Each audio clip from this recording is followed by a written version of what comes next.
இந்த வீடியோ வந்து பெங்களூர்ல நடந்த தேர் திருவிழா பத்தி தான்.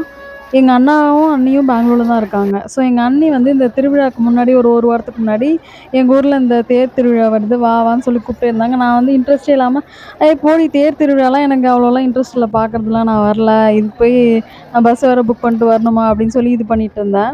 எங்க அண்ணி, "இல்லடி வாடி நல்லாயிருக்கும் நல்லாயிருக்கும்னு" சொல்லி ரொம்ப கம்பல் பண்ணி வர வச்சாங்க.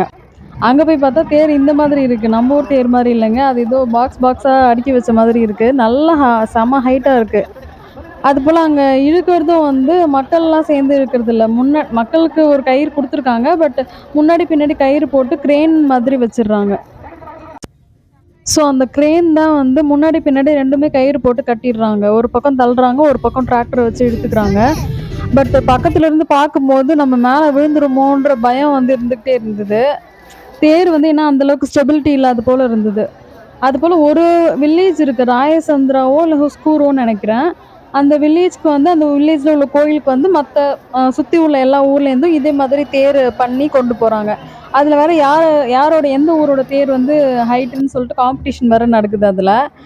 எங்க அண்ணா இருக்கிற இடம் வந்து டொடநாகமங்கலம். அங்கேருந்து ஒரு தேர் போச்சு. ஸோ அத பார்க்க தான் போயிருந்தோம்.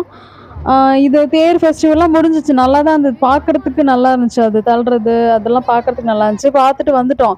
காலையில நியூஸ் பார்க்குறோம். அந்த மாரி அ வேற ஏதோ ஒரு ஊர்லேருந்து வர்றதா இருந்த தேர் வந்து விழுந்து, அந்த தேர் வந்து சரிஞ்சிருச்சு. அதாவது விழுந்துடுச்சு. விழுந்து காயம் அடைஞ்சிருக்காங்க மக்கள் அப்படின்னு சொல்லிட்டு நியூஸ்ல போடுறான்.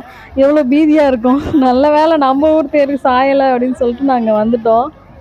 நல்லா இருந்தது. அந்த ஊர்ல தேரே ரொம்ப டிஃப்ரெண்ட்டா இருக்கு பாருங்க.